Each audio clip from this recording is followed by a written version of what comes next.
আসসালামু আলাইকুম। আমি পদ্মজা। পর্ব ৩৫ লিখেছেন ইলমা বেহরোজ। বাসন্তী গাঢ় করে ঠোঁটে লিপস্টিক দিচ্ছে। প্রেমাপ্রান্ত বেশ আগ্রহ নিয়ে দেখছে। তারা দুইজন বাসন্তীকে মেনে নিয়েছে। বাসন্তীর কথাবার্তা চালচলন আলাদা, যা ছোট দুটি মনকে আনন্দ দেয়। আগ্রহ ভরে বাসন্তীর কথা শুনে তারা। লিপস্টিক লাগানো শেষ হলে বাসন্তী প্রেমাকে বলল, তুমি লাগাইবা? প্রেমা হেসে মাথা নাড়ায়। বাসন্তী আরো কাছে ঘেঁষে বসে। বাসন্তী প্রেমা ঠোঁটে টকটকে লাল লিপস্টিক গাঢ় করে ঘষে দিল। এরপর প্রান্তকে বলল, তুমিও লাগাইবা আব্বা? জি, বলল প্রান্ত। প্রেমাকে লিপস্টিক সুন্দর লাগছে, তাই তারও ইচ্ছে হচ্ছে। বাসন্তী প্রান্তের ঠোঁটে লিপস্টিক দেওয়ার জন্য উবু হলো। পূর্ণা বেশ অনেকক্ষণ ধরে এই সব নাটক দেখছে। এই মহিলাকে সে একটুও সহ্য করতে পারছে না। একে তো তার সৎ মা, বাপের আরেক বউ, তার উপর এই বয়সে এসে এত সাজগোজ করে। প্রান্তকে লিপস্টিক দিচ্ছে দেখে তার গা পিত্তি জ্বলে উঠল। ঘর থেকে দর দর করে পা ফেলে ছুটে আসে। প্রান্তকে টেনে দাঁড় করিয়ে বলে, হিজড়া সাজার ইচ্ছে হচ্ছে কেন তোর? কতবার বলেছি এই বজ্জাত মহিলার সাথে না ঘেঁষতে। বাসন্তী ভয়ে পায় পূর্ণাকে। মেয়েটা খিটখিটে বদমেজাজি। হেমলতা বলছেন সেদিনের দুর্ঘটনার পর থেকে পূর্ণা এমন হয়ে গেছে। হুটহাট রেগে যায়, কথা শুনে না। পদ্মজা যাওয়ার পর থেকে আরো বিগড়ে গেছে। এই জন্যই যথাসম্ভব পূর্ণাকে এড়িয়ে চলেন। তবুও এসে আক্রমণ করে বসে। গত 2 সপ্তাহ মেয়েটি অতিষ্ঠ করে তুলেছে জীবন। তিনি কাট গলায় পূর্ণাকে বললেন, এই শিক্ষা পাইছো তুমি? গুরুজনদের সাথে এমনে কথা কও? আপনি চুপ থাকেন, খারাপ মহিলা। বুড়া হয়ে গেছে এখনো রং ঢং করে। পূর্ণার কথা মাটিতে পড়ার আগেই তীব্র থাপ্পড়ে সে মাটিতে উল্টে পড়ল। চোখের দৃষ্টি গরম করে ফিরে তাকায় সে, দেখার জন্য কে মেরেছে তাকে। দেখল হেমলতা। হেমলতা অগ্নি চোখে তাকিয়ে আছেন, যেন চোখের দৃষ্টি দিয়ে পূর্ণাকে পুড়িয়ে ফেলবেন। পূর্ণার চোখ শীতল হয়ে আসে। সে চোখ সরিয়ে নেয়। হেমলতা বললেন, নিজেকে সংশোধন কর, এখনো সময় আছে। পূর্ণা নতজানু অবস্থায় বলল, আমি এই মহিলাকে সহ্য করতে পারি না আম্মা। করতে হবে, ওনার অধিকার আছে এই বাড়িতে। আমি খুন করব এই মহিলাকে। পূর্ণার রাগের শরীর কাঁপছে। পূর্ণার অবস্থা দেখে হেমলতার দৃষ্টি গেল থমকে।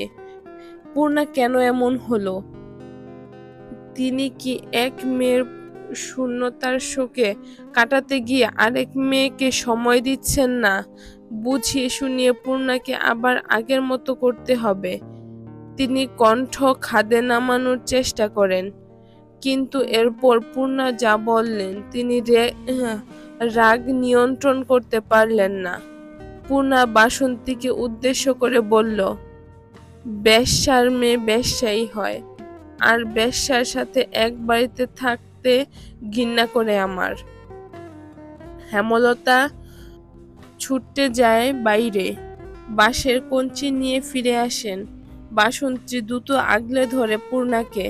হেমলতাকে অনুরোধ করে, এত বড় সেরিডারে মাইরো না, ছোট মানুষ, বুঝে না। আপা, আপনি সরেন, ও খুব বেড়ে গেছে। বাসন্তীর স্পর্শ পূর্ণার ভালো লাগছে না। সে ঠেলে সরিয়ে দেয়। সঙ্গে সঙ্গে হেমলতা বাঁশের কঞ্চি দিয়ে পূর্ণার পিঠে বাড়ি মারলেন। পূর্ণা আর্তনাদ করে শুয়ে পড়ে। হেমলতা আবার মারার জন্য প্রস্তুত হয়। বাসন্তী পূর্ণাকে আগলে বসেন, অনুরোধ করেন, যুবতী সেরিডারে এমনে মাইরো না, আর মাইরো না। প্রেমাপ্রান্ত ভয়ে গুটিয়ে আছে। হেমলতার চোখ দিয়ে টপ টপ করে জল পড়ছে। তিনি বাঁশের কঞ্চি ফেলে লাহারি ঘরের দিকে যান।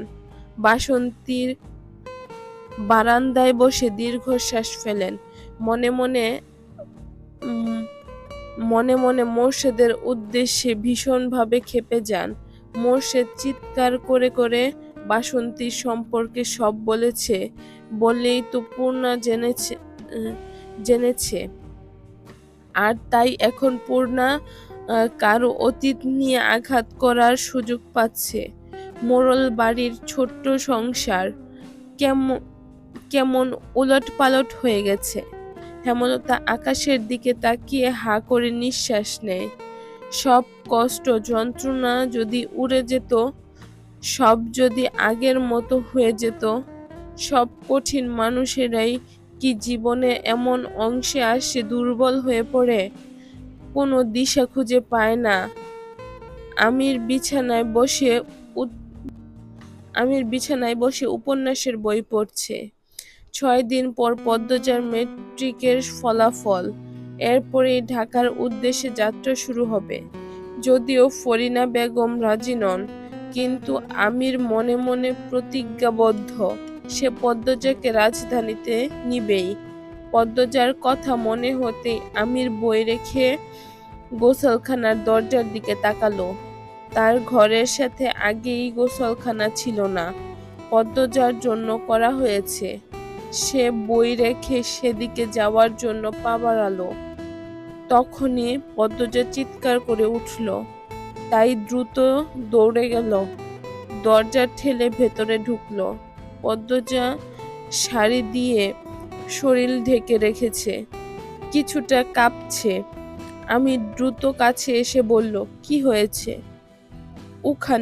ওখানে কে ছিল? আমাকে দেখছিল। পদ্মজার ইঙ্গিত অনুসরণ করে আমির সেদিকে তাকালো। গোসলখানার ডান দেয়ালে একটা ইট সাজানো। সকালে তো সাজানো ছিল না। পদ্মজা কাঁদতে থাকে। কাপড় পাল্টে নিয়ে হঠাৎ চোখ পড়ে দেয়ালে, আর তখনই দুইটি চোখ দেখতে পায়। সে তাকাতেই চোখ দুটি দ্রুত সরে যায়। পদ্মজার পিলে চমকে ওঠে। আমির পদ্মজার মাথায় হাত বুলিয়ে দিয়ে বলল, শুকনো কাপড় পরে আসো, কেঁদো না। কথা শেষ করে এসে বেরিয়ে যায়। যাওয়ার তারা দেখে মনে হলো অজ্ঞাত আগন্তুককে আমির চেনে। পদ্মজা দ্রুত কাপড় পাল্টে নিল, এরপর আমিরকে খুঁজতে থাকলো। আমির সোজা রিদওয়ানের ঘরের দিকে যায়। রিদওয়ান পানি পান করছিল। আমির গিয়ে রিদওয়ানের বুকের শার্ট খামচে ধরে